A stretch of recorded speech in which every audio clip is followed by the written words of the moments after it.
మనం హీరో అవ్వడానికి కొన్ని అవకాశాలు ఇస్తాడు దేవుడు. అప్పుడు హీరోనే కావాలి, సైడ్ క్యారెక్టర్ లాగా నిలబడి చూడొద్దు. నా డ్రెస్ పాడవుతుందేమో, రక్తం అంటుతుందేమో, వెహికల్ పాడవుతుందేమో, నా టైం వేస్ట్ అవుతుంది అనుకోవద్దు. ఒక స్పెక్టేటర్ లాగా కాకుండా ఒక హీరో లాగా ఇమీడియట్లీ తీసుకొని పోతే లైఫ్ని కాపాడగలుగుతుంది.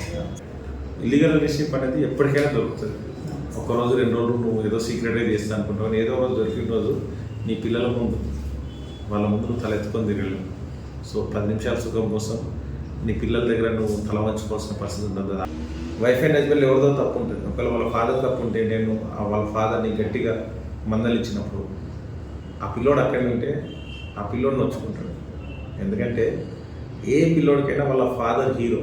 ఆయన సైకిల్ దొరికినా, రిక్షా దొరికినా, పైలట్ అయినా, లేకపోతే ఎంత అధికారి అయినా ఆ చిన్న పిల్లోడి దృష్టిలో ఆ ఫాదర్ హీరో. ఆ హీరోను ఆ కళ్ళ ముందు తిరుగుతుంటే చిన్న మనసు తట్టుకోలేము. సార్ ఎట్లా ఉందంటే కంపెనీ వాళ్ళు చెప్తే, సరే మీ కంపెనీలో ఎంతమంది ట్రాన్స్జెండర్స్ జాబ్ ఇచ్చారంటే మీరు ఎవరు లేరు, మరి వాళ్ళకి ఎవరు జాబ్ ఇవ్వాలి? సో సారు జీడిమెట్ల SHO గడ్డం మల్లె సార్ మనతో ఉన్నారు. సార్ ఒకసారి సార్తో మాట్లాడి మరిన్ని విషయాలు తెలుసుకున్నాం. చూడండి, ఫస్ట్ 2 years అయింది సార్ మీరు ఈ స్టేషన్కి వచ్చి. సో ఎట్లా ఫీల్ అవుతున్నారు సార్? ఎస్, ముందుగా మీరు అన్నట్లు అందరూ ఖచ్చితంగా ప్రతి పోలీస్ ఆఫీసర్ గ్రేట్ ఆఫీసర్. ఒక్కొక్కరు వే ఆఫ్ స్టైల్ ఒకలాగా ఉంది, అంతే. ఒకరు ఎక్కువ తక్కువ ఉండదు, ఒక్కొక్కరు వే ఆఫ్ స్టైల్ ఒకలాగా ఉంటుంది. మనం ఈ డిఫరెంట్ వే మనం చూస్ చేసాం. కొందరు ఆఫీసర్స్ నక్సలైట్స్ టైంలో ఉన్నప్పుడు కూడా చాలా కష్టపడి సిస్టమ్ సెట్ చేసింది. వాళ్ళ స్టైల్ వేరు, వాళ్ళ టైం వేరు. కొన్ని సందర్భాల్లో రౌడ్ షీటర్స్ ఎక్కువ ఉండేవి, ఇప్పుడు సైబర్ క్రైమ్స్ ఎక్కువ అవుతుంది. ఒక్కొక్క సందర్భంలో ఒక ట్రెండ్ ప్రకారం మారుతూ ఉంటుంది. ఈ ట్రెండ్కి అనుకూలంగా మనం ఎట్లుంటే బాగుంటుంది, సోషల్ మీడియా ద్వారా పబ్లిక్ ఎక్కువ దగ్గరగా అయితే బాగుంటుంది అనే కాన్సెప్ట్ని దాన్ని సెలెక్ట్ చేసుకోవడం జరిగింది. దానివల్ల సోషల్ మీడియా అక్కడక్కడ వీడియోస్ చూడడం వల్ల పలానా మలేషియా తెలుస్తున్నాం, ప్రతి పోలీస్ ఆఫీసర్ ఖచ్చితంగా ఇట్లనే చేస్తారు. కాకపోతే మనం కొంచెం దాన్ని లైమ్ లైట్లోకి రావడం వల్ల తెలిసిందని ప్రతి పోలీస్ ఆఫీసర్ ఏం చేస్తారు. మనం పెరిగిన నేపథ్యం కూడా కొన్ని సందర్భాల్లో మన పని తీరు పైన ప్రభావం చెప్తుంది నేను అనుకుంటున్నాను. ఎందుకంత ఫాస్ట్గా రెస్పాన్స్ చేయాలి, వాళ్ళకి న్యాయం చేయాలనేసి అంతా ఒక కసిగా ఉంది సార్. పోలీసులో ఫస్ట్ చెప్పేదంటే నీకు ఎవరైనా ఫోన్ చేసిరంటే వాళ్ళు ఏదో అవసరం ఉన్న వాళ్ళే చేస్తారు. సో ఆ ఫోన్ అటెండ్ కావాలని చెప్తుంది. దాంట్లో మరీ ముఖ్యంగా నీ దగ్గర సేవ్ చేయకుండా ఉన్న నెంబర్ వస్తే కంపల్సరీ అటెండ్ చేయాలి. ఎందుకంటే ఎవరో ప్రాబ్లం ఉన్న వాళ్ళు నీకు కాల్ చేయొచ్చు, లేకపోతే ఇన్ఫర్మేటివ్ కాల్ చేయొచ్చు, రకరకాలు ఉండొచ్చు. కాబట్టి ఎందుకంటే నీకు తెలిసిన నెంబర్ ఫోన్ వస్తే తర్వాత అయినా చేయొచ్చు, పలానా వ్యక్తి కదా, ఆల్రెడీ ఏదో ప్రాబ్లం అది సంబంధించిన విషయం తెలుసు. కానీ కొత్త నెంబర్ వచ్చినప్పుడు స్కోప్ ఆయన ఎవరో తెలియదు, ఎమర్జెన్సీ ఉండొచ్చు అని మ్యాక్సిమం ప్రతి నెంబర్ కూడా అటెండ్ చేయడానికి ప్రయత్నిస్తాను. మీటింగ్ ఉన్నా మళ్ళీ కాల్ బ్యాక్ చేసి అందుబాటులో ఉంటాం. మీ PS తరఫున చాలా ప్రోగ్రామ్స్ అనేవి ఇక్కడ కండక్ట్ చేయడం జరుగుతుంది సార్. లాస్ట్ టైం చూసుకుంటే మత్తు పదార్థాల మీద కూడా యూత్ ఎక్కువ అట్రాక్ట్ కావద్దనేసి ఒక వాలీబాల్ ప్లే అనేది కూడా చేయడం జరిగింది. సో ఎందుకు సార్? అంటే ఇప్పుడు మనకు తెలంగాణ గవర్నమెంట్ ప్రత్యేకంగా and Nasha Mukt Telangana, central government Nasha Mukt Bharat అనే పేరుతో చేస్తున్నప్పుడు యూత్కి స్పోర్ట్స్ కండక్ట్ చేయండి, స్టూడెంట్స్ని స్పోర్ట్స్ వైపు అట్రాక్ట్ చేయమని చెప్పారు. లక్కీగా మన పోలీస్ స్టేషన్లో వాలీబాల్ కోర్ట్ మనమే తయారు చేసుకున్నాం. అన్ని చెట్లు ఉంటే అవన్నీ తీసేసి మా స్టాఫ్ అందరితో చెట్లు తీసేసి దాన్ని చదువు చేసి పోల్స్ అవి బాతి వాలీబాల్ చేశాను. ఎప్పుడన్నా టైం ఉన్నా మనం కూడా ఆడితే స్ట్రెస్ రిలీఫ్ ఉంటుందని ఉద్దేశిస్తుంది. సో వాలీబాల్ ఆడుకునే ఛాన్స్ ఉంది మనకున్న, మన దగ్గరనే వాలీబాల్ టోర్నమెంట్ బాగుంటుంది అని చెప్పి చేస్తే దాదాపు 40 టీములు పార్టిసిపేట్ చేస్తే చాలా బాగా అనిపించింది. స్కూల్ గర్ల్స్ కూడా మేము కాంపిటీషన్స్ పెట్టినాము, చాలా హ్యాపీ, చాలామంది అప్రిషియేట్ చేశారు విషయం. అంటే ఇప్పుడు మీరు ఇక్కడ రీసెంట్లీ నేను ఒక న్యూస్ చూసినాను సార్, బంగ్లాదేశ్ నుంచి వలసదారులు ఎవరో వస్తే వాళ్ళని పట్టుకున్నారు సార్. అంటే ఇప్పుడు ఈ ఇల్లీగల్ స్టే ఉండి ఈ మధ్యకాలంలో ఈ బంగ్లాదేశ్ సంబంధించిన ఇష్యూస్ చాలా జరుగుతున్నప్పుడు మా ఉన్నతాధికారులు ఎవరైనా ఇల్లీగల్ స్టే ఉంటే చూడమని చెప్తే S40 వాళ్ళు, special operation team, Quthbullapur zone వాళ్ళు మేము కలిసి ఒక జాయింట్ ఆపరేషన్ చేయడం జరిగింది. ఆ జాయింట్ ఆపరేషన్లో భాగంగా ఒక 7 members ఇల్లీగల్గా మన దగ్గర స్టే ఉంటుందని తెలిసి వాళ్ళని తీసుకొచ్చి ప్రాసెస్ ప్రకారం వాళ్ళకి నో మూమెంట్ ఆర్డర్ ఇచ్చేసి ఒక డిటెన్షన్ సెల్లో పెట్టేసి వాళ్ళకి IB అండ్ ఇంటెలిజెన్సీ అండ్ BSF వాళ్ళతో కోఆర్డినేట్ చేసుకొని వాళ్ళని ఇండియా నుంచి పోవడానికి సరిపడే మొత్తం సెటప్ చేసినాం. ఈ సందర్భంలో మా CP గారు చాలా అప్రిషియేట్ చేయడం ఏంటంటే ఒక డిఫరెంట్ ప్రోగ్రామ్. రెగ్యులర్గా దొంగతనాలు, కొట్లాడుకోవడాలు ఈ కేసులు జరుగుతుంటాయి, కానీ ఇటువంటి కేసులు కొంచెం మంచి ఫీల్ వస్తే కొత్త విషయాలు తెలుస్తాయి, వేరే వాళ్ళతో కోఆర్డినేట్ చేసుకోవడం తెలుస్తుంది. ఈ విషయంలో మా DCP సార్ కూడా, ఎన్కోట్ రెడ్డి సార్ కూడా చాలా సపోర్ట్ చేసి దాన్ని ఎంకరేజ్ చేశారు. ఆ ప్రాసెస్ మొత్తం సార్ దగ్గర ఉండి ఫాలో చేయడం, మా ACP గారు కూడా దగ్గర ఉండి ఫాలో చేయడం వల్ల ఇది మాకు ఒక మంచి అచీవ్మెంట్ లాగా అనిపించింది. 7 members పంపడం. దాంట్లో కొంచెం హ్యూమన్ టచ్ ఏంటంటే అందులో ఒక లేడీ ప్రెగ్నెంట్ లేడీ. సో మన దగ్గర కష్టంలో ఉన్నప్పుడు దాదాపు 30 రోజుల వరకు ఉంటే ఆ ప్రెగ్నెంట్ లేడీ కూడా మేము రెగ్యులర్గా మెడికల్ చెకప్ చేయించడం, స్కానింగ్ చేయించడం, అంటే హ్యూమన్ టచ్ కూడా ఉండాలి పోలీసులో. అది హ్యాపీగా అనిపించింది. రీసెంట్లీ ఒకరు చనిపోతే కూడా ఎన్ఎల్బి నగర్లో వాళ్ళకు అంటే కార్యక్రమాలు కూడా వాళ్ళకు మరీ లేకపోతే మీరే దానికి సపోర్ట్ చేసి వాళ్ళ ఫ్యామిలీకి మంచి అండగా నిలబడ్డారు అనేసి మనకు తెలిసింది సార్. దాంట్లో యాక్చువల్గా ఏంటంటే మనం సపోర్ట్ చేసిన దానికంటే కూడా ఒక 3 days బ్యాక్ ఒక ఆయన చనిపోతాడు. వాళ్ళ వైఫ్, 2 పిల్లలు, వాళ్ళు చాలా రోజులు ఫుడ్ తీసుకోలేరు. వాళ్ళకి ఆత్మాభిమానం ఎక్కువ. ఎవరిని చేసే పని పరిస్థితి లేదు. ఎవరిని అడగడానికి పక్క వాళ్ళు హెల్ప్ చేస్తే కూడా తీసుకోవడానికి వీళ్ళకి లేదు. ఇంకొక 2 పిల్లలు వాళ్ళ ఉంటారు. వాళ్ళు కొంచెం పని చేయడానికి వేరే రీజన్స్ వల్ల చేయలేకపోతున్నారు. అలా అని చెప్పేసి పక్క వాళ్ళని సహాయం అడగలేని పరిస్థితిలో చనిపోతే కనీసం బాడీ బయటకు తీసుకురావడం 3 days ఆ డెడ్ బాడీతో పాటు వాళ్ళు ఉన్నారు. వాళ్ళు బయటకు రావడానికి కూడా వాళ్ళు యాక్సెప్ట్ చేయట్లేదు. ఆ టైంలో వాళ్ళు కౌన్సిలింగ్ చేసి అట్లా కాదని చెప్పేసి అంత్యక్రియలు చేసినప్పుడు వాళ్ళ పరిస్థితి ఏంటంటే చాలా రోజులు తినకపోయేసరికి ఈ బోన్స్ పైన స్కిన్ అతుక్కుపోయినట్లు మమ్మీ ఫైడ్ బాడీస్ లాగా వాళ్ళకి తయారైతే వాళ్ళకి కౌన్సిలింగ్ చేసి స్వచ్ఛంద సంస్థ సహకారంతో దాంట్లో అడ్మిట్ చేసి వాళ్ళకి మెడికల్ ట్రీట్మెంట్, ఫుడ్ అవన్నీ చేస్తే మళ్ళీ కొంచెం రికవర్ అయిన తర్వాత బయట వచ్చారు. అది చాలా హ్యాపీనెస్ ఇచ్చింది. అంటే సాటిస్ఫాక్షన్, ఆత్మసంతృప్తి ఇస్తే కొన్ని ఉద్యోగాలు. అంటే అది మన డ్యూటీ కాదనేది కాదు, మన దృష్టికి ఒక సమస్య ఇచ్చినప్పుడు దాన్ని మనం ఎంతవరకు మనం దాన్ని చేయగలుగుతాం అనే విషయంలో చేస్తాం. అది ఒక హ్యాపీనెస్ ఇచ్చింది. అలాగే ఒక రోడ్ యాక్సిడెంట్ కేసు కూడా మన పిఎస్ ముందు ఎర్లీ అవర్స్లో 2 స్టూడెంట్స్ వచ్చేసి బస్సుకు కొట్టేస్తారు. స్పాట్లో పడుకొని మా పిఎస్ పక్కన మేము పొద్దున రోజు పరేడ్ చేస్తుంటే సౌండ్ వస్తే పరిగెత్తుకొని పోలిస్తే మొత్తం రక్తం అడుగుంటే ఇమీడియట్లీ అట్లనే తీసుకొని మళ్ళీ మా వెహికల్ వచ్చేందుకు టైం పక్కన అటువంటి కన్వీన్స్ చేసి ఎక్కించేసి హాస్పిటల్ షిఫ్ట్ చేస్తే మేమైతే చనిపోయినా చాలా రక్తం స్రావం జరిగింది. బతకడం కష్టం అనుకున్నాం. ఇమీడియట్లీ దగ్గరలో ఉన్న ఒక రామరాజ్ హాస్పిటల్కి తీసుకెళ్తే వాళ్ళు ట్రీట్మెంట్ చేస్తే తర్వాత ఒక 3 months తర్వాత రికవర్ అయినాక పిఎస్కి వచ్చి కలిసిండు. ఎంత హ్యాపీగా అంటే వాళ్ళ ఫాదర్ వచ్చి ఆయన థ్యాంక్స్ చెప్పే విధానం వస్తే అనిపించింది, ఇది కదా ఒక లైఫ్ కాపాడగలిగినాం మనం. అంటే పోలీస్కు చాలా సందర్భాలు, పోలీసే కాదు అందరికీ నేను చెప్పేదంటే మనం హీరో పడడానికి కొన్ని అవకాశాలు ఇస్తారు దేవుడు. అప్పుడు హీరోనే కావాలి. సైడ్ క్యారెక్టర్ లాగా నిలబడి చూడొద్దు. నా డ్రెస్ పాడవుతుందేమో, రక్తం అంటుతుందేమో, వెహికల్ పాడవుతుందేమో, నా టైం వేస్ట్ అవుతుంది అనుకోవద్దు. ఒక స్పెక్టేటర్ లాగా కాకుండా ఒక హీరో లాగా ఇమీడియట్లీ తీసుకొని పోతే లైఫ్ని కాపాడగలుగుతాం. మనం 10 నిమిషాలు ఒక లైఫ్ని కాపాడదంటే అంతకంటే మా స్టాఫ్ కూడా అందరూ చెప్తాం. మనం డ్యూటీలో ఉన్నప్పుడు ఏదైనా ఎమర్జెన్సీ సిచ్యువేషన్ జరిగినప్పుడు హీరో అయ్యే అవకాశం వస్తే హీరోనే కాదు, ఆ టైంలో కూడా సైడ్ క్యారెక్టర్ లాగా నువ్వు కమెడీ లాగా మిగిలిపోద్దని చెప్తాను. అది కూడా చాలా హ్యాపీ ఇచ్చింది. ఆ పిల్లలు మళ్ళీ వచ్చి బీటెక్ స్టూడెంట్స్ వచ్చి కలవడం, వాళ్ళతోటి తర్వాత హెల్మెట్ లేకుండా పోతే జరిగే అన్నదాల గురించి వాళ్ళతో క్యాంపెయినింగ్ చేయించాం. అది కూడా మంచి రిజల్ట్స్ వచ్చింది. ఇవన్నీ చేస్తున్నాం. మా ఆఫీసర్లు కూడా అప్రిషియేట్ చేస్తుంటే ఇంకా మోటివేట్ ఉంటుంది. మా సిపి గారు కానీ డీసీపీ గారు కానీ అప్రిషియేట్ చేస్తుంటే ఆ ఫీలింగ్ కోసం. దాంతోపాటు మా టీం కూడా రెగ్యులర్గా ఏం జరుగుతుందో అప్డేట్ చేస్తున్నాం కాబట్టి మా స్టాఫ్ మెంబర్స్ కూడా చాలా హ్యాపీగా ఫీల్ అవుతుంటారు. కొన్ని పనులు చేసినప్పుడు ఇంటికి వెళ్ళినా కూడా మనం చెప్పుకుంటాం. అలా చెప్పుకునే సంఘటనలు వస్తే ఇంకా హ్యాపీగా అనిపిస్తుంది. అట్లా ఈ 2 సంఘటనలు ఎప్పుడు గుర్తుకునేవాళ్ళం. అంటే మీరు డైలీ స్టేషన్లో ఉంటారు సార్, ఎన్నో కొన్ని 100 కేసులు బిలీవ్ చేసి ఉంటారు. అంటే ఎట్లుంటుంది సార్ మీకు పై వాళ్ళ నుంచి ప్రెషర్ ఎట్లుంటుంది? ఏదైనా కొంచెం హై ప్రొఫైల్ కేసు వస్తే కానీ లేకపోతే ఇంకేదైనా కొంచెం క్రిటికల్ కేసు వస్తే ఆ ప్రెషర్ ఎట్లుంటుంది, మీరు ఎట్లా హ్యాండిల్ చేస్తారు సార్ ఆ ప్రెషర్స్? అంటే ప్రెషర్ ఎందుకంటే పై ఆఫీసర్స్ ఇన్స్ట్రక్షన్స్ ఎక్కువ వస్తాయి. అంటే ఇన్స్ట్రక్షన్స్ వాళ్ళ ఉద్దేశం ఏంటంటే దాన్ని సరైన రీతిలో తొందరగా చేయాలని. ఇప్పుడు మీడియా క్వశ్చన్స్ అడుగుతూ ఉంటుంది, అప్పుడే జరిగింది ఏమైంది ఇంకా పట్టుకోలేని క్వశ్చన్ అంటారు. ఆ క్వశ్చన్స్ ఆన్సర్ చేయాలన్నప్పుడు ఫీల్డ్ లెవెల్ ఆఫీసర్స్ని అడగాల్సి వస్తుంది. ఇప్పుడు సిపి గారిని ఒక మీడియా ప్రతినిధి క్వశ్చన్ అంటారు, వాళ్ళ కింద నుంచే ఏం జరిగింది చెప్పాలి కాబట్టి ఆ టైంలో ప్రెజర్ అనేది ఏంటంటే తొందరగా చేయాలనే ఉద్దేశంలో ప్రెజర్ ఉంటుంది. ప్యూర్లీ ప్రెజర్ కాదు, బట్ ఛాలెంజింగ్గా ఉంటుంది. కొంచెం ఇంపార్టెంట్ ఇష్యూస్ వచ్చినప్పుడు మీడియా అటెన్షన్ ఎక్కువ ఉన్న కేసులో అది పట్టుకునేందుకు ఛాలెంజింగ్ ఉంటుంది. ఒకసారి ఇంటికి పోకుండా ఉండే సంఘటనలు ఉంటాయి. గతంలో మన దగ్గర ఒక ఇన్సిడెంట్ జరిగింది. ఒక అమ్మాయి వాళ్ళ మదర్ని వాళ్ళ బాయ్ ఫ్రెండ్తో కలిసి చంపిన సంఘటన. ఇప్పుడు చాలా ప్రెజర్ ఉంది. అమ్మాయి ఇంటెన్షనల్గా బయటకు వెళ్ళి ఆ అబ్బాయితో ఫ్రెండ్షిప్ చేయడం, ఆ రిలేషన్ నో అని చెప్పి మదర్ చెప్పడం వల్ల జరిగినప్పుడు కొంచెం అటువంటి సందర్భం ఏంటంటే అక్కీని పట్టుకునేటప్పుడు ప్రెజర్ ఉంటుంది. అక్కీని పట్టుకొని అరెస్ట్ చేసేటప్పుడు ప్రెజర్ ఉంటుంది. బట్ ఆ ప్రెజర్ టైంలో కూడా అధికారులు మనం ఫీల్డ్లో ఉన్న ప్రెజర్ ఉన్న పై అధికారులు దాన్ని సమన్వయం చేస్తూ వేరే వింగ్స్ తోటి కోఆర్డినేట్ చేస్తూ మాకు పట్టుకోవడానికి హెల్ప్ చేస్తుంటారు. ఆ ప్రెజర్ ఏమి ఉండదు. అంటే ఇప్పుడు కేసెస్ చూసుకుంటే సార్ మీరు మామూలుగా ఒక సీన్ చెప్పారు. ఇప్పుడు ప్రజెంట్ బయట ఆడపిల్లలందరూ కొంచెం మీరు వింటున్నారు సార్ ఈ డ్రమ్ములని, తర్వాత ఈ మిక్సీ కుక్కర్లు, Yes, ఇవన్నీ yes. ఎక్కువ అయిపోతున్నాయి సార్. అంటే ఎందుకు సార్ సమాజంలో ఎందుకు ఆడవాళ్ళు అనేది చాలా మంది ఇట్లా మారిపోతున్నారు? అంటే మీకు ఆ కేసు ఎట్లా అనిపిస్తుంది సార్? అది ఆడవాళ్ళు మగవాళ్ళు ఉన్నది కాదు, కానీ జనరేషన్ చేంజ్ అయిన కొద్ది ఏమైపోతుందంటే కంపారిజన్ ఎక్కువైపోయింది. ఈ కంపారిజన్ కూడా సోషల్ మీడియా కంపారిజన్ ఎక్కువైపోయింది.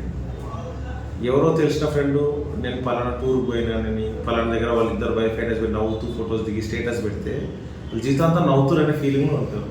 నాకు చెప్పుకోటి కష్టపడుతుంటాడు, ప్రాబ్లమ్స్ ఉంటాయి, కొట్టుకుంటాయి, బట్ సెల్ఫీ దిగేటప్పుడు నవ్వుతూ ఫోటో దిగుతారు.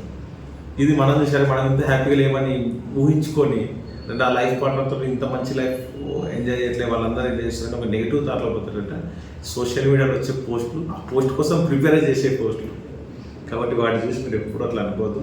ప్రతి లైఫ్లో సమస్యలు ఉంటాయి. ఎంత పెద్ద వ్యక్తికైనా వైఫ్ అండ్ హస్బెండ్ ఇష్యూస్ ఉంటాయి, లేకపోతే ఫ్యామిలీస్లో చిన్న చిన్న ఇష్యూస్ ఉంటాయి. అవన్నీ అధిగమించుకొని పోవాలి తప్ప దాని నుంచి తొందరగా బయటపడాలి. తప్పు చేస్తే ఇలాంటి ఈ మిక్సీలు కుక్కర్లు ఇటువంటి జరుగుతాయి. బట్ అది మారితే ఇదంతా ఇలాంటి అమ్మాయిల అబ్బాయిలు ఎవరైనా జరుగుతుంది. ఇల్లీగల్ రిలేషన్షిప్లో ఇల్లీగల్ రిలేషన్షిప్ అనేది ఎప్పటికైనా దొరుకుతుంది. ఒకరోజు 2 రోజులు నువ్వు ఏదో సీక్రెట్గా చేస్తా అనుకుంటావు, ఏదో రోజు దొరికిన రోజు నీ పిల్లల ముందు వాళ్ళ ముందు నువ్వు తలెత్తుకొని తిరగలేవు. సో 10 నిమిషాల సుఖం కోసం నీ పిల్లల దగ్గర నువ్వు తల వంచుకోవాల్సిన పరిస్థితి ఉంటుంది. అది ఆడైనా మొగైనా ఆ పరిస్థితి ఉన్నప్పుడు చాలా కష్టంగా ఉంటుంది, దాన్ని బేర్ చేయలేక కష్టపడలేక. సో దయచేసి మనకు ఒక లైఫ్ పార్ట్నర్ ఉంది, ఆ లైఫ్ పార్ట్నర్ మనం ఎట్లా ఉండాలనుకుంటాం, మనం కూడా లైఫ్ పార్ట్నర్స్ అట్లే ఉంటేనే ఇష్యూస్ జరగకుండా ఉంటాయి. అంటే బయట చూసుకుంటే సార్ చిన్న పిల్లలు కూడా కొంచెం ఈ మత్తు పదార్థాలకు బాగా అలవాటు అవుతుంది సార్, ఈ ఇంటర్ కాలేజ్ నుంచి సార్.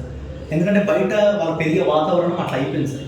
అంటే మీరు మంచి మంచి ప్రోగ్రామ్స్ చేస్తున్నారు సార్, కానీ దాన్ని అరికట్టడానికి పూర్తిగా అరికట్టడానికి ఏమన్నా సొల్యూషన్స్ ఉన్నాయా సార్? ఎస్, ఏంటంటే ఇప్పుడు ఈ జీవనం మన ఈ లైఫ్ స్టైల్కి అలవాటు పడి ఖర్చులు పెరుగుతున్నాయి.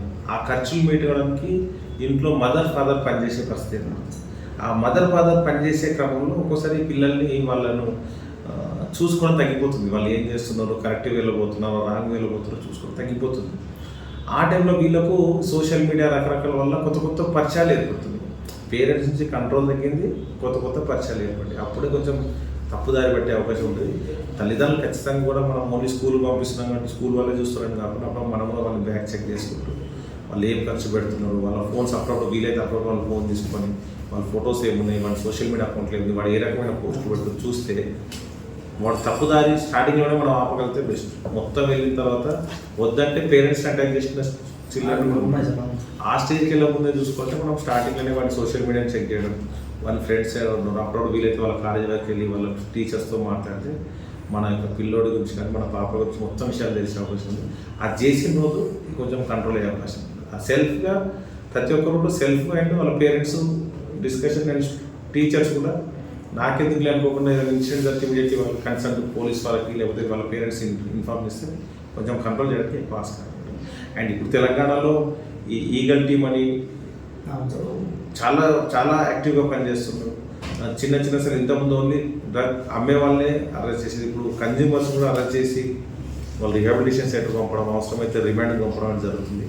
కాబట్టి ఇవన్నీ చర్యల వల్ల ఖచ్చితంగా తెలంగాణ నశాముక్త తెలంగాణ అయ్యే అవకాశం అయితే ఖచ్చితంగా ఉంది. మోస్ట్లీ అంటే ఇన్ని పబ్లిక్ అవేర్నెస్ మీరు మంచిగా క్రియేట్ చేస్తున్నారు సార్. మీ గురించి అప్రిషియేషన్గా మీకు ఫిక్కీ అవార్డు వచ్చిందని కూడా విన్నాం సార్. సో దాని గురించి మీరు ఏం చెప్పాలి? ఎస్, యాక్చువల్గా స్మార్ట్ పోలీసింగ్ కేటగిరీలో ఇది జాతీయ స్థాయిలో ఫిక్కీ అవార్డు అనేది ఎవ్రీ ఇయర్ ఇస్తూ ఉంటారు. ఈ సంవత్సరం నామినేషన్స్ వచ్చినప్పుడు నేను కూడా దాంట్లో అప్లై చేయడం, దాని తర్వాత వాళ్ళన్నీ వెరిఫై చేసి మనం చేసిన యాక్టివిటీస్ అన్నింటి ఇంటర్వ్యూలా కండక్ట్ చేసి మన డాక్యుమెంటేషన్ అంతా చెక్ చేసిన తర్వాత సెలెక్ట్ చేసి ఇవ్వడం. ఢిల్లీలో అవార్డు ఇస్తున్నప్పుడు గడ్డం మల్లేష్ ఇన్స్పెక్టర్ జీడిమెట్ల ఫ్రమ్ హైదరాబాద్ అన్ని అన్నప్పుడు అక్కడ ప్రైడ్గా అనిపించింది. ఆ వాయిస్ వింటుంటే ఒక లోపల ఒక గూస్ బాంబ్స్ అట్లా ఫీలింగ్ వచ్చింది. ఖచ్చితంగా తెలంగాణ పోలీస్ అన్నింటిలో ముందే ఉంటుంది. స్మార్ట్ పోలీసింగ్ తెలంగాణ ఎప్పుడు తెలంగాణ ముందున్నప్పుడు తెలంగాణ అభివృద్ధిలో ఖచ్చితంగా పోలీస్ పాత్ర ఉంటుంది. మా డీజీ గారు కూడా ఎప్పుడు చెప్తారు, మనం ఖచ్చితంగా మన రోల్ మనం పోషించాల్సిందే, అప్పుడే మనం సొసైటీలో కరెక్ట్గా ఉండగలుగుతాం. సో మనం ఏదో ఉద్యోగం చేస్తున్నాం పోతున్నాం కాకుండా కొంచెం ఇన్నోవేటివ్గా ట్రై చేస్తుండాలి, పబ్లిక్ రీచబుల్ ఉండేట్టు చేస్తుండాలి చెప్తుంటారు. ఇప్పుడున్న అధికారులు అందరూ పబ్లిక్ దగ్గర కండి అని చెప్తున్నారు. దాంట్లో భాగంగానే నేను సోషల్ మీడియాలో ఒక ప్లాట్ఫామ్ ఎన్నుకొని దగ్గర వస్తున్నాను. ఫిక్కీ అవ్వడం కూడా చాలా హ్యాపీగా అనిపించింది. సైబర్ క్రైమ్స్ అనేవి బయట చాలా అంటే చాలా ఎక్కువైపోయింది సార్. ఫేస్బుక్ నుంచి కానీ, ఇన్స్టాగ్రామ్ నుంచి కానీ, వీడియో కాల్స్ లేకపోతే ఓటీపీ వీడియో కాల్స్. అంటే ఇప్పుడు దాన్ని ఒక సొల్యూషన్ ఏం లేదా సార్? ఎందుకంటే ప్రతి ఒక్కరు రోజుకి ఒక 10 మందికి జరుగుతుంది సార్ ఇది. ఎందుకంటే నాకు కూడా చాలా ఫోన్ కాల్స్ వస్తుంది దీని మీద. అంటే దీన్ని ఎట్లా మీరు కంట్రోల్ చేస్తారు? ఈ సైబర్ క్రైమ్స్ పైన అవేర్నెస్ ఒకటే దానికి సొల్యూషన్. అవేర్నెస్తో మాత్రమే సైబర్ క్రైమ్స్ నివారించగలుగుతాం. కాకపోతే ఏంటంటే నేరస్తులు కూడా రకరకాల కొత్త పనులు కొన్ని కొత్త రూట్లో వస్తున్నారు. దానికి అవేర్నెస్ వచ్చిందనగానే మళ్ళీ ఇంకో కొత్త స్ట్రాటజీ చేస్తున్నారు. పబ్లిక్ మెయిన్ ఏంటంటే ఈ సైబర్ క్రైమ్ జరగడానికి 3 కారణాలు ఉంటాయి: అత్యాశ, అమాయకత్వం, అత్యుత్సాహం. ఈ 3 కంట్రోల్ చేసుకుంటే సైబర్ క్రైమ్స్ గురిగా. ఏదో వస్తుందని చిన్న ఆశపడి ఇది పెడితే ఇది వస్తుందని చెప్తే నువ్వు ఈరోజు ₹1,00,000 డిపాజిట్ చేస్తే ఎల్లుండి 2 లక్షలు వస్తాయంటే అత్యాశ పోయినట్లే. లేకపోతే ఎవరో ఫోన్ చేసి నేను పలానా మీకు యాక్సిడెంట్ అయింది, మీ బ్రదర్కి యాక్సిడెంట్ అయిందంటే అది అవునా కాదో తెలుసుకుంటా నువ్వు మోసపోయినట్టు నువ్వు నీ అమాయకత్వం. నీ బ్రదర్ ఎక్కడ నువ్వు వాళ్ళ ఫోన్ నువ్వు డైరెక్ట్ కాంటాక్ట్ చేసి మాట్లాడకుండా ఎవరో చెప్పింది నమ్మేసి డబ్బులు కొడుతుంది, అమాయకత్వం.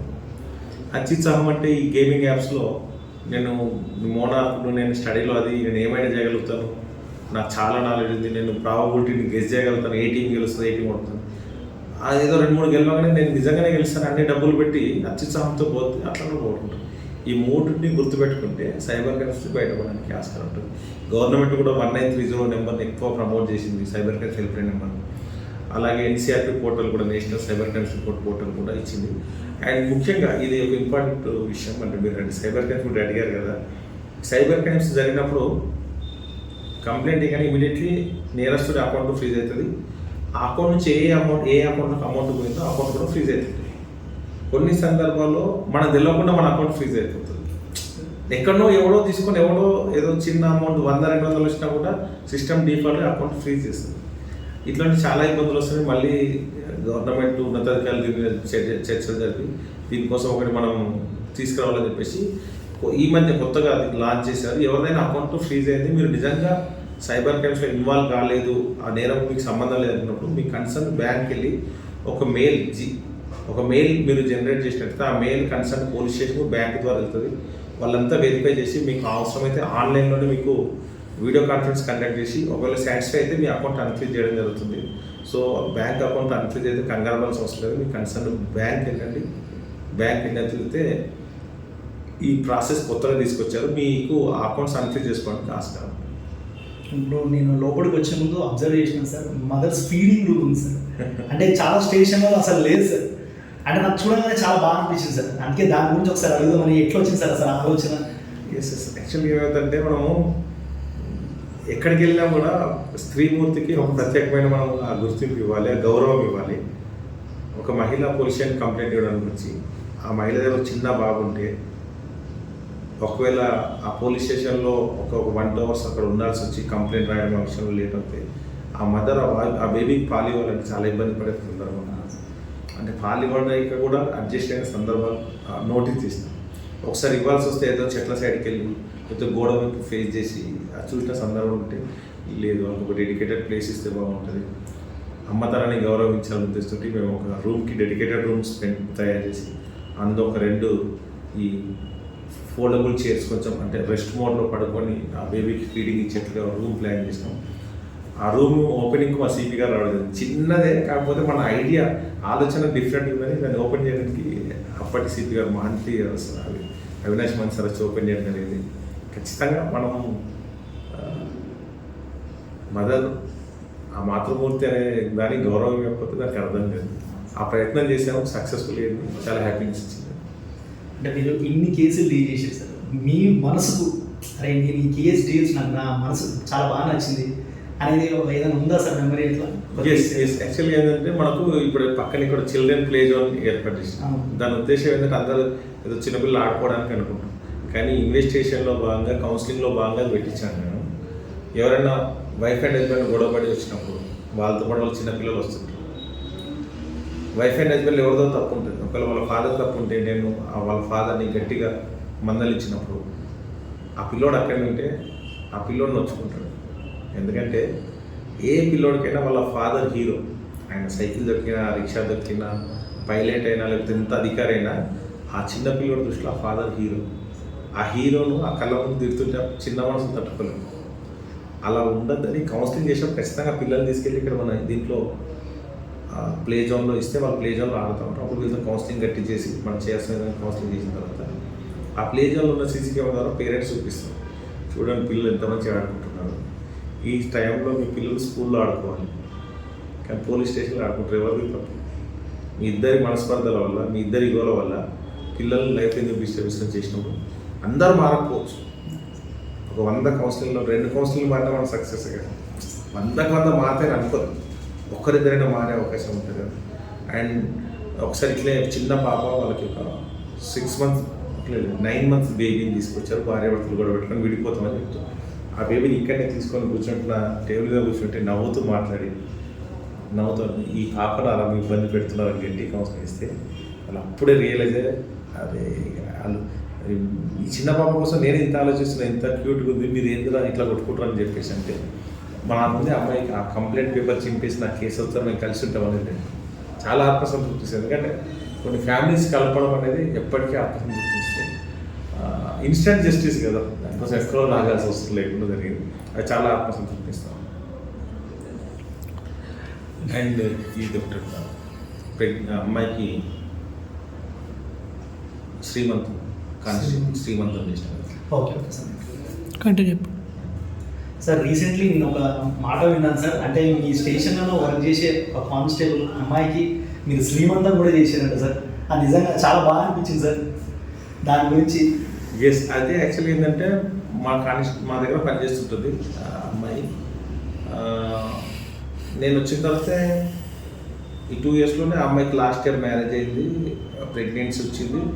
రెగ్యులర్గా డ్యూటీకి వస్తుంది, 9 months దగ్గరకు వచ్చినా డ్యూటీకి వస్తుంది. రెగ్యులర్ చూస్తాం కానీ సరే అనుకొని ఏదో మరి ఆరోగ్యం ఇబ్బంది పడుతుంది రావడం, ఎందుకు రెస్ట్ తీసుకోవచ్చు కదంటే ఎస్ సార్ మా పేరెంట్స్ లేరు కాబట్టి మళ్ళీ అక్కడైనా ఒక్కరిని ఉండాలి, దానికంటే జాబ్ చేసుకోవడం బెస్ట్ అనిపిస్తుంది అని చెప్తే అనిపించింది ఈ అమ్మాయి కోసం మనం ఏదో ఒకటి చేయాలని చెప్పేసి శ్రీమంతం చేయాలని ఫిక్స్ అయిపోయాం. అంటే మేమందరం ఉన్నాం నీకు అండగా, నువ్వు ఎవరు లేరని ఎప్పుడు ఫీల్ కావద్దని చెప్పేసి అమ్మాయికి శ్రీమంతం చేసి వాళ్ళ హస్బెండ్ని పిలిచి శ్రీమంతం చేసి పంపిస్తే చాలా హ్యాపీ ఫీల్ అయింది. అంటే ఆ అమ్మాయి మాటల్లో ఆనందం తట్టుకోలే, చెప్తుంటే మా స్టాఫ్ అంతా హ్యాపీ ఫీల్ అయ్యారు. అంటే మనమే ఒక పేరెంట్స్ లాగా ఉండి మనమే అమ్మాయికి శ్రీమంతం చేసి పంపిస్తాం.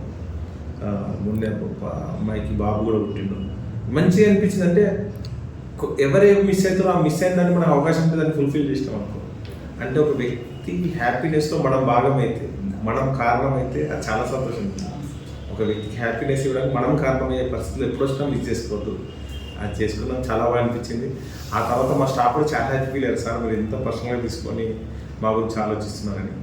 అండ్ ఇంకా మా స్టాఫ్ విషయంలో నేను కొన్ని డిఫరెంట్ యాక్టివిటీస్ చేసి వాళ్ళు చాలా అంటే టీం వర్క్ వైపు చేస్తాం. అంటే ఒక మనిషి ఒక పోలీస్ కానిస్టేబుల్ వచ్చిండు, లేకపోతే హెడ్ కానిస్టేబుల్ ఇంకో 10 సంవత్సరాలు 15 సంవత్సరాలు 20 సంవత్సరాలు ఈ డిపార్ట్మెంట్లో సర్వీస్ చేయనప్పుడు వాడికి స్కిల్ డెవలప్మెంట్ చేస్తే, ఆ పర్సన్కి స్కిల్ డెవలప్ చేస్తే రిటైర్మెంట్ వరకు ఆ స్కిల్ ఆయనతో ఉంటుంది. ఆ స్కిల్ డెవలప్మెంట్కి ఎక్కువ ప్రయారిటీ ఇచ్చేసి మా దగ్గర ఉన్న రైటర్స్కి ఒక 3 నెలలు టైపింగ్ పంపిస్తాను. టైప్ రైటర్లు మర్చిపోయే రోజుల్లో టైపింగ్ పంపించి 3 నెలలు టైప్ చేసినాక క్లాస్కి వచ్చినాక నాకు ఆ పేపర్ ఇవ్వాలి, ఈరోజు ఏం టైప్ చేసి. సో ఖచ్చితంగా వాళ్ళు అలా టైప్ చేసి తీసుకురావాల్సింది. అది కూడా వర్కింగ్ అవర్స్లో పెట్టినాం, దానికి సంబంధించిన ఫీజు మన డిపార్ట్మెంట్ ఉన్నాం, ఆఫీస్ ఎక్స్పెండిచర్ చూసాం. సో ఆయన డబ్బులు ఖర్చు పెట్టుకోకుండా ఫ్రీగా టైపింగ్ నేర్చుకుంటున్నా. మళ్ళీ మనం సార్ దగ్గర మాట అవుతాం, రోజు తీసుకొచ్చే టైపింగ్ పేపర్స్ 3 months తర్వాత ఇప్పుడు వాళ్ళు ఫ్రీగా సిస్టమ్ మీద లెటర్ డ్రాఫ్టింగ్ కానీ చాలా స్పీడ్గా చేస్తున్నాం. అంటే రిటైర్మెంట్ వరకు టైపింగ్ ఒకసారి నేర్చుకుంటే ఆ స్పీడ్ అట్లే ఉంటుంది. అండ్ హెడ్ కానిస్టేబుల్స్కి ఇన్వెస్టిగేషన్ ఆఫీసర్గా అన్ని కేసులు చిన్న కేసులు ఇస్తాం. వాళ్ళు CCTNSలో వీటిని అప్డేట్ చేయాలంటే వాళ్ళకు సిస్టమ్ మీద నాలెడ్జ్ ఉండాలి. ఒక స్కూల్ వాళ్ళతో మాట్లాడి దాదాపు 1 నెల రోజులు వాళ్ళకి morning 8 to 9 computer training classes చూపిస్తాం. అంటే ఆ ఒక స్కిల్ నేర్చుకుంటే వాళ్ళు ఎప్పటికీ గుర్తుకుంటుంది. ఆ స్కిల్ కాకుండా ఏదో అప్పటి మటుకు సాటిస్ఫై అయ్యడానికి మంచి భోజనం పెట్టి అట్లా చేస్తే అంటే స్కిల్ నేర్పిస్తే బాగుంటుంది. కొన్ని రకరకాల స్కిల్ నేర్పినాం. అందరికీ డ్రైవింగ్ నేర్పిస్తాం, డ్రైవింగ్ లైసెన్స్ ఇప్పించడం కదా, డ్రైవింగ్ నేర్పించినాం ఫిజికల్. మా ఏరియాలో డ్రైవింగ్ ఇన్స్టిట్యూట్స్ వాళ్ళు పిలిచి వాళ్ళందరితో కోఆర్డినేట్ చేసి ఒక్కొక్క డ్రైవింగ్ స్కూల్కి ఒక కానిస్టేబుల్ అటెండ్ చేసి ఆయన నేర్చుకునేలాగా చేసి అమ్మాయిలు కూడా డ్రైవింగ్ నేర్పిస్తాం 4-wheeler. సో దాని తర్వాత ఏంటంటే రిటైర్మెంట్ వరకు ఎక్కడ అవసరమో వాళ్ళు డ్రైవ్ చేసుకోగలుగుతారు. అలాగే అందరికీ గుర్తుకుండాలని ఇండియన్ పాస్పోర్ట్ అందరికీ ఇప్పించాం. అదొక ఎప్పుడైనా మనం ఫస్ట్ టైం ఫారిన్ పోవాలంటే పాస్పోర్ట్ వస్తుంది. అవును సార్. వాళ్ళు ఫస్ట్ టైం జర్నీ చేసినప్పుడు అదే ఇది జీడిమెట్ల పోలీస్ స్టేషన్లో ఉన్నప్పుడు తీసుకున్నాము, అప్పట్లో ఉన్న ఇన్స్పెక్టర్ నా గడ్డం మల్లేష్ గారికి పాస్పోర్ట్ ఇప్పించడం లేదు. అదే ఒక మంచి ప్రైడ్ మూమెంట్ కదా. దీన్ని ప్రతి భారతీయుడికి ఒక గుర్తింపు కదా, ఒక పైచాన్. ఆ గుర్తింపు ఇండియన్ పాస్పోర్ట్ ద్వారా ఉంటుంది కాబట్టి అందరికీ వెంబడబడి మరి మాట్లాడి ఎస్బీ వాళ్ళతో మాట్లాడి కన్సర్న్ వాళ్ళతో మాట్లాడి అప్లై చేసి అవసరమైతే ఆ రోజు ఇంటర్వ్యూకి పోయే రోజు వాళ్ళకి పర్మిషన్ ఇచ్చి మరి తెప్పించాము. సో అది ఒక అందరికి హ్యాపీనెస్ ఇచ్చిన తర్వాత న్యూస్లో వచ్చేసరికి వేరే పిఎస్ వాళ్ళు కూడా అనేది బాగుందని వాళ్ళు కూడా కొందరు ఇంప్లిమెంట్ చేయడం స్టార్ట్ చేస్తారు. అండ్ ఇంకో చిన్న ప్రయత్నం ఏం చేసామంటే పోలీసులు ఎంతసేపు డ్యూటీకి అయిపోయి ఫ్యామిలీని కొంచెం నెగ్లెక్ట్ చేస్తారు తెలియకుండా. అంటే నెగ్లెక్ట్ చేయడం అని కాదు కానీ ఈ డ్యూటీ ప్రెజరు పై ఆఫీసర్ని అడిగితే ఏమనుకుంటారో పర్మిషన్ అంటారు. దీంట్లో ప్రత్యేకంగా ఏం చేశారంటే చిల్డ్రన్స్ పేరెంట్స్ టీచర్స్ మీటింగ్ ఉంటుంది. ఆ స్కూల్ పిల్లలకి సంబంధించిన ప్రోగ్రెస్ గురించి డిస్కస్ చేయడానికి పేరెంట్స్ రమ్మంటారు. ఆ రోజు ఆ కానిస్టేబుల్ పర్మిషన్ అడగలేక లీవ్ పెట్టలేక ఆ పిల్లోడు కూడా పంపించారు స్కూల్కి. దానివల్ల ఆ పిల్లోడు ఏం చేస్తుండు, ఏం చదువుతుండు, వాడి గురించి ఏం తెలుసుకునే పరిస్థితి లేదు. కాబట్టి టీచర్స్ పేరెంట్స్ మీటింగ్ ఉంటే ఆ రోజు హాఫ్ డే పర్మిషన్ ఇచ్చేసి నువ్వు వెళ్ళాలి, అటెండ్ కావాలి. అటెండ్ అయినాక ఫోటో తీసుకోవాలి స్కూల్ దగ్గర మీ బాబుతో లేకపోతే మీ పాపతో, ఆ ఫోటో చూపించాలి అని చెప్పడం వల్ల వాళ్ళు టీచర్స్ పేరెంట్స్ మీటింగ్కి వెళ్తే ఆ పిల్లలు చాలా హ్యాపీ ఫీల్ అవుతారు. మా నాన్న వచ్చిండు అని. ఎప్పుడు రాని నాన్న మన టీచర్స్ మీటింగ్ వస్తే ఎంత హ్యాపీ ఫీల్ అవుతారు వచ్చేయాలి. హాఫ్ డే పర్మిషన్ కానీ నెలకు ఒకసారి 2 నెలలకు ఒకసారి దొరుకుతుంది. కానీ అటెండ్ అయితే ఆ పాప ఎంత హ్యాపీ ఫీల్ అవుతుంది. ఒక 3rd క్లాస్ పాప 2nd క్లాస్ పాప ఉందనుకో, మా ఫాదర్ వచ్చినట్టు ఎంత హ్యాపీ ఫీల్ అవుతుంది. ఆ చిన్న ఇచ్చినప్పుడు ఏంటంటే ఆ టీంకి ఇది మన టీము మన సార్ అనే ఆలోచన ఎంత టఫ్ టైంలో నిలబడతాం మన కోసం. ఏదైనా హెవీ వర్క్ ఉన్నా కూడా ఏం మనకుండా ఖచ్చితంగా పనిచేస్తారు. ఎందుకంటే మా సార్ మా కోసం చేస్తారు. అండ్ గతంలో 2025లో డిసెంబర్ అయిపోయిన తర్వాత ఊరికి ఒకసారి అందరు రిజిస్టర్ చూస్తున్నాం ఎవరు ఎన్ని లీవ్స్ వాడుకున్నారు ఇయర్ మొత్తం. ఒక head constable location head constable year మొత్తంలో కేవలం 3 CLసే వాడుకున్నాం, 3 లీవ్లు మాత్రమే వాడుకున్నాం. ఈయనకు కొంచెం సర్ప్రైజ్ చేయాలని అందరూ ముందు మాట్లాడేసి ఆయన వాళ్ళ వైఫ్ 2 పిల్లలకి ఒక సినిమా టికెట్ బుక్ చేసి ఆ స్నాక్స్ అన్ని బుక్ చేసి సినిమాకి వెళ్ళి ఒక రోజు అని పంపిస్తే వాళ్ళ ఫ్యామిలీ చాలా హ్యాపీ ఫీల్ అయ్యారంట. సో సినిమాకు ఫ్యామిలీతో వెళ్ళే అవకాశం, అది ఆఫీసర్ టికెట్స్ ఇచ్చి పర్మిషన్ ఇచ్చి పంపించడం అనేది చాలా హ్యాపీ. జస్ట్ 1000 రూపాయలు 2000 దాని పడుతుంది కానీ లైఫ్ టైం మెమరీ ఉండిపోతుంది ఆ ఫ్యామిలీకి. ఆ రిజల్ట్ వచ్చినాక వాళ్ళు చాలా హ్యాపీ ఫీల్ అవ్వడం, తర్వాత ఆయన వచ్చి ఆయన ఎక్స్ప్రెషన్ ఆయన హ్యాపీనెస్ చెప్తే ఇది అందరికీ పెడితే బాగుంటుందని చెప్పేసి అందరికీ అవకాశం ఇవ్వాలంటే ఏం చేద్దామని చెప్పి మ్యారేజ్ డే రోజు వాళ్ళ వైఫ్ హస్బెండ్ పిల్లలకి టికెట్స్ బుక్ చేయడం ప్లాన్ చేశారు. మా దగ్గర 60-70 మంది, పెద్ద ఇబ్బంది ఏం కాదు. కానీ ఆ సినిమాకి వస్తే వాళ్ళ ఫ్యామిలీ ఎంత హ్యాపీ ఫీల్ అవుతుంది. ఒకవేళ ఏదైనా 12 రోజులు లేట్ ఉన్నా కూడా వాళ్ళ వైఫ్ తిట్టుకోలేదు, ఆయన మనల్ని తిట్టుకోలేదు. ఏంటి సార్ మంచోడు చెయ్యండి అంటే రిజల్ట్ను ఆ ప్రొడక్టివిటీని పెంచాలంటే, ప్రొడక్టివిటీ పెరగాలంటే మనం ఏమి ఇస్తే ప్రొడక్టివిటీ పెంచగలుగుతాం. గవర్నమెంట్ ఎంప్లాయ్ కాబట్టి శాలరీ ఫిక్స్ ఉంటుంది, దాన్ని ఏం చేయలేము. చిన్న వాళ్ళకు ఈ బూస్టింగ్స్ ఇస్తే అది రిజల్ట్స్ వస్తాయి. ఒక సందర్భంలో ఒక నైట్ 12 o'clock ఒక చిన్న ఇన్సిడెంట్ అయింది. అర్జెంటుగా అందరూ వెళ్ళాలి. నైట్ 12 o'clock ఎవరు ఫోన్ చేస్తామని చెప్పేసి మా పిఎస్ గ్రూప్లో మెసేజ్ పెట్టాను, ఇట్లా ఏమైనా చేస్తుంది అందుబాటులో ఉన్నారండి అంటే. తర్వాత డేట్ అయిన తర్వాత అప్పుడు వచ్చేసారు. జస్ట్ ఒక మెసేజ్ చూసి, నువ్వు మెసేజ్ చూసినా చూడలేదని పడుకోవచ్చు. ఆ కానిస్టేబుల్ రెస్పాండ్ అవ్వకుండా ఉండొచ్చు. కానీ సార్ చెప్పిండు ఈ పని చేయాల్సిందే, ఇది సార్ అడిగినట్టు ఇంపార్టెంట్ ఉంటుందని పరిగెత్తుకుని వచ్చాడు. అది మనం టీమ్ స్పిరిట్ అనేది, మనం టీమ్ లీడర్ పడితనానికి అవే నిదర్శనం. టీమ్ లీడర్ ఎలా ఉంటుందని చెప్పడానికి ఇటువంటి నిదర్శనాలు ఉంటాయి. అలాంటి చాలా సంఘటనలు ఉన్నాయి, చెప్తూ పోతే చాలా జరుగుతుంటాయి. మంచిగా చెప్తున్నా సార్. అంటే యాజ్ ఏ ప్రొఫెషనల్ లైఫ్ కాకుండా మీ పర్సనల్ లైఫ్లో అసలు ఎట్లుంటారు సార్? ఎందుకంటే ఇక్కడ ఇంత స్ట్రిక్ట్ ఉంటారు, డీల్ చేస్తుంటారు. అంటే మీరు ఇక్కడ నుంచి ఇంటికి పోయిన తర్వాత అంటే మీ వే ఆఫ్ స్టైలింగ్ ఎట్లుంటుంది సార్? ఎస్, ఇప్పుడు ఆఫీస్లో ఏమైనా ఇంట్లో హస్బెండ్, సో అందరి హస్బెండ్లకు ఉండే సమస్యలు అందరికీ ఉంటాయి. ఫస్ట్ కంప్లైంట్ ఫంక్షన్కి వెళ్దామంటే మనం వస్తున్నానే ఉంటుంది తప్ప వస్తామరామో తెలియదు. ఏదో ఫంక్షన్కి వెళ్ళాలి అంతా రెడీ అవుతారు, మీరు రెడీ అవ్వండి నేను వస్తాను చెప్తాం, ఫోన్ చేస్తాం, కట్ చేస్తుంటాం. ఆ ఫంక్షన్ కలిసి వెళ్ళలేని పరిస్థితులు ఉంటాయి. చాలా సందర్భంలో చాలా మిస్ అవుతుంటాము. ఏదో ఇంపార్టెంట్ ఈవెంట్ ఉంటే ఆ రోజే మనకి ఏదో బందోబస్తు ఉంటుంది. పండగ రోజే పోలీస్ ఎక్స్ట్రా డ్యూటీ చేయాల్సి వస్తుంది. వాళ్ళే ఉన్నప్పుడు మా హస్బెండ్తో కలిసి ఉండాలనుకుంటున్నారు. రకరకాలు ఉంటాయి. కానీ అందరు ఈ సందర్భంగా పోలీస్ ఫ్యామిలీస్కి సెల్యూట్. అంటే పోలీస్ ఆఫీసర్ కదా, వాళ్ళ వైఫ్, వాళ్ళ ఫ్యామిలీ మెంబర్స్, వాళ్ళ సాక్రిఫైషన్ వల్లనే ఈ రిజల్ట్. ఒక సక్సెస్ఫుల్ ఆఫీసర్ ఉండంటే ఆ ఫ్యామిలీ అంతా వాళ్ళను సాక్రిఫై చేసినట్లే. అంత టైం వదిలేస్తేనే మనం సక్సెస్ఫుల్ ఆఫీసర్ అవుతాం. అండ్ ఇంకోటి ఏంటంటే మనం చేసే ఈ సేవా కార్యక్రమాలు చేసినప్పుడు మన లైఫ్ పార్ట్నర్ కూడా సపోర్ట్ చేయడం. ఎందుకు ఖర్చు పెడుతున్నాం, మనకే ఉండాలి కదా, వాళ్ళకి ఎందుకు ఇస్తున్నాం, వీళ్ళకి ఎందుకు ఇస్తున్నాం అనే లైఫ్ పార్ట్నర్ ఉంటే మనం చేయలేము. లక్కీగా నాకు ఆ ప్రాబ్లం లేదు.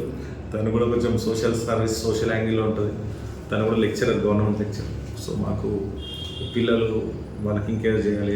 లాస్ట్ టైం 10th క్లాస్ టాపర్స్ని బెంగళూరుకి ఫ్లైట్లో తీసుకెళ్ళాను. First time flight journey experience ఇవ్వాలి. అది ఎప్పటికీ నాకు హ్యాపీనెస్ ఇస్తుంది కదా, నేను మా వైఫ్.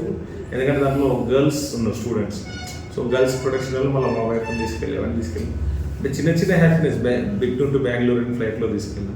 అది కూడా చాలా హ్యాపీనెస్ ఇచ్చింది. అంటే పోలీసుది ఈ డిఫరెంట్ ఫీల్డ్ అనే ఫీల్డ్ అట్లా చాలా హ్యాపీనెస్ అంటే చాలా ఉంటాయి విషయాలు చెప్పుకుంటూ పోతే. మనము ఈ బ్లడ్ డొనేషన్ క్యాంప్ చేసినాము ఒకసారి. బ్లడ్ డొనేషన్ కోసం స్టేట్మెంట్ ఇవ్వగానే ఒక వాట్సాప్ స్టేటస్ పెట్టి ఒక వీడియో పెట్టగానే దాదాపు 423 మంది బ్లడ్ డొనేషన్ చేస్తారు.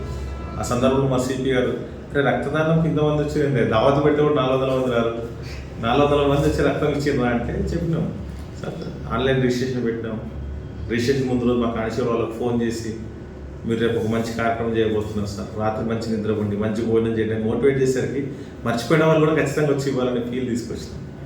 అండ్ సీసీ కెమెరాస్, ఈ వినాయక ఆర్గనైజేషన్ మండపాల వాళ్ళతో కోఆర్డినేట్ చేసి వాళ్ళతో కెమెరాస్ పెట్టేయడం, పిఎస్ ఇన్ఫ్రాస్ట్రక్చర్ కొంచెం చేంజ్ చేసి సిస్టమ్స్ విషయంలో కానీ, స్కిల్ డెవలప్మెంట్ విషయంలో కానీ, హ్యాండ్ రైటింగ్ క్లాస్ కూడా పెట్టిస్తాం. ఎక్స్పర్ట్స్ పిలిపించి సెషన్ పెట్టించి హ్యాండ్ రైటింగ్స్ ఎట్లా చేయాలి, అలాగే ఫైనాన్షియల్ అడ్వైజర్తో ఎలా డబ్బులు పొదుపు చేసుకోవాలి, అండ్ ఒక మోటివేషనల్ స్పీకర్ తీసుకొచ్చేసి ఒక సెషన్ పెట్టించి, అంటే ఈ రెగ్యులర్ ప్రెషర్ వాటిలో నుంచి బయట తీసుకొస్తే రిజల్ట్ ఆటోమేటిక్గా వస్తాయని ఒక నమ్మకం. ఆఫీస్కి మా స్టాఫ్ పిఎస్కి వస్తుంటే ఏదో టెన్షన్ లాగా రాకుండా ఒక డిఫరెంట్ ఫీల్తో వస్తుంది. అండ్ ముఖ్యంగా ఒక 2 సార్లు మనం ఇక్కడ ఫ్యామిలీ లంచ్ డిన్నర్ అరేంజ్ చేసినాం 15th August 26 January. So all constable వాళ్ళ ఫ్యామిలీ తీసుకొని పిల్లలు తీసుకొని రావాలి, కల్చరల్ యాక్టివిటీస్ పెట్టేసి అందరు భోజనం చేసినాం. ఆ రోజు ప్రోగ్రామ్కి మా ఏసీపీ గారిని గెస్ట్గా పిలిచినాం. ఏసీపీ సార్ కూడా చెప్పాం, సార్ మేడంని తీసుకొస్తేనే మీరు రండి సార్, ఎందుకంటే మనం అందరినీ ఫ్యామిలీ తెమ్మని మనం ఒక్కరోస్తే బాగుండని చెప్తే, సార్ కూడా వాళ్ళ మేడంకి అదే చెప్తే మేడం కన్విన్స్ అయ్యి వచ్చింది. ఆ మేడం స్టేజ్ మీద మాట్లాడుతూ అన్నది, మల్లేష్ మీ సార్ని పెళ్ళేసుకుని 32 సంవత్సరాలు అయింది, ఫస్ట్ టైం పోలీస్ స్టేషన్ చూసినారు. అంటే ఏంటంటే మనం పనిచేసే ప్లేస్ మన వైఫ్ చూపించడానికే మనం కంఫర్ట్గా లేమంటే ఆడేదో మిస్ అవుతున్నాడు. మనం పనిచేసే ప్లేస్కు మనం వైఫ్ని తీసుకొని రావడానికి ఇబ్బంది పడుతుంటే ఆడేదో దాన్ని పోగొట్టడం నా ఆలోచన. వచ్చిన వారికి ఆ ఫీలింగ్ పోవటం నా ఆలోచన. ముందు మన ఫ్యామిలీ వస్తే మిగతా వాళ్ళు కంప్లైంట్ వచ్చినప్పుడు ధైర్యంగా రాగలుగుతాం. ఆ ప్రయత్నంలో భాగంగా చేసాం. చిన్న చిన్న ప్రయత్నాలు చేసినా ఖచ్చితంగా రిజల్ట్స్ వస్తాయి. మా సీనియర్ ఆఫీసర్స్ కూడా సిపి గారు, డీసీపీ గారు అందరూ ఎంకరేజ్ చేయడం వల్లే, ఈ ఫ్రీడమ్ ఇవ్వడం వల్లే కొత్త యాక్టివిటీస్ చేయగలిగాం, పబ్లిక్కి కొంచెం చేరువుగా వెళ్ళాం. ఈరోజు కూడా జీడిమెట్ల ప్రాంతంలో ఎవరైనా ఫంక్షన్ అంటే మన ఇంటి వ్యక్తిలాగా వచ్చి కార్డు ఇస్తున్నారు, మ్యారేజ్ అయింది సార్ రండి, మా పాప బర్త్డే ఉంది రండి. అంటే ఓన్ చేసుకున్నప్పుడే జరుగుతుంది. ఇప్పుడు ఏదో షాప్ ఓపెనింగ్ రమ్మంటుండే ఏదో యూజ్ అవుతుంది ఫ్యూచర్లో అని పిలవడం లేదు. ఇంట్లో పాప బర్త్డేకి రమ్మంటున్నారంటే ఓన్ చేసుకున్నారు మనం, హ్యాపీనెస్ ఉంటుంది.